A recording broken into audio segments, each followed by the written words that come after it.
Greetings, Patriots. In this lesson, we will review multiplying and dividing integers, and we will consider how will operations with integers help me solve one-step equations and inequalities.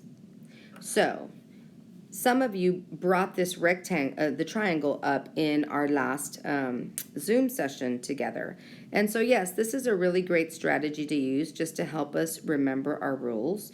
So if you think about here when we're multiplying, I have a positive 5 times a negative 2. So if I cover the positive 5 and the negative 2, I know that that's going to give me a negative answer. So the one that's left uncovered is your actual answer. Okay, so a positive times a negative equals a negative answer. Let's go to number 2. You have a positive 6, right, times that negative 4. And that's going to give you, if you cover on the triangle, if you cover your positive and you cover your negative, you're left with a negative answer. So that is negative 24. Okay, let's look at the next one. You have a positive 4 times a positive 21. All right, so if I cover, right, I have a positive 4 times a positive 21, that's just going to leave me with a positive answer, okay? So that's going to be, 84. I have my, that's why it's not writing. I apologize, guys. Okay, so once again, your same sign, right? Anytime you're multiplying, all right, by opposite signs, you're going to get a negative answer. Same sign means you're going to get a positive answer. Negative 11 times a negative 5, that equals a positive 55. Okay, same sign.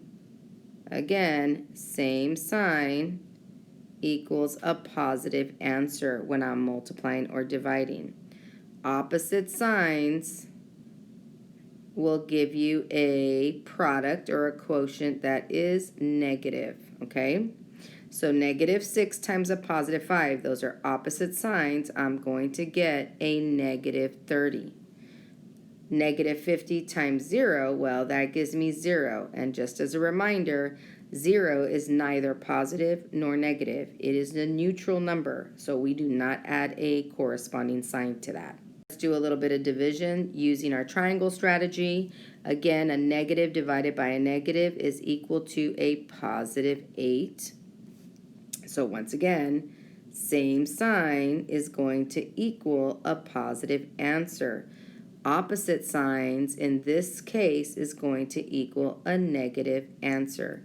Negative 39 divided by negative 13 is going to leave me with a positive 3.